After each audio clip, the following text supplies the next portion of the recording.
Here you are on Oak Street in Holyoke, Massachusetts. We're looking across the street on the third block up from the north to the south of Oak Street. And why are we here? Because if you had come out here 120 years ago, you would have saw greenhouses on the eastern side of half or three-quarters of this block. And in the beginning, they're called Holland greenhouses or Holland hothouses. And then they changed their name because the helper of Mr. Holland had bought them out. So George Sinclair, one of his helpers, decided to buy him out and expand. And so we're going to sweep them out of the greenhouses. The greenhouses were the grass lawn over there, which was the start of all the big greenhouses. Then they went to this area. Then they went to this parking lot. Hello. Then they went to Appleton Market. That's an incredible extent of greenhouses. And then went back all the way to the alley. That's a lot of greenhouses to have.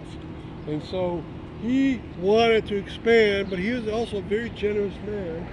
And so what happened was this. He kept the greenhouses there for a while, and he decided that he wanted to help out Holyoke. And what he did, he planted a lot of his flowers around the parks of Holyoke for free, including Jones Point Park and Springdale Park.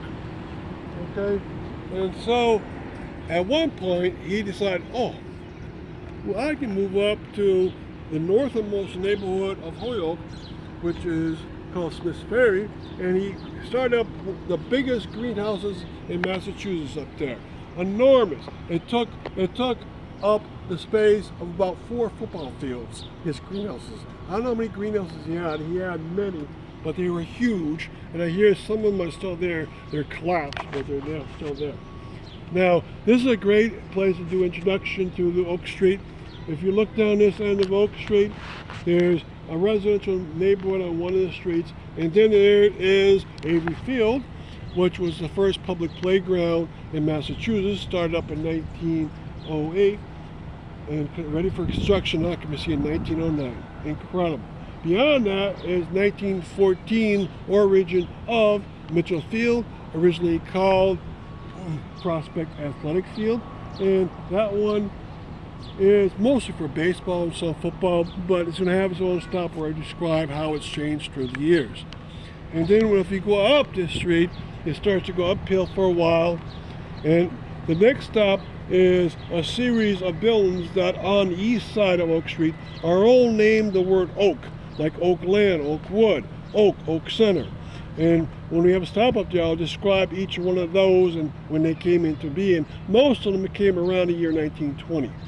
Now, if you go to the next residential block up, that one is where 3 neo-Tudor homes are, and we'll stop before each of those. I'll describe the owners and what the architectural style is like.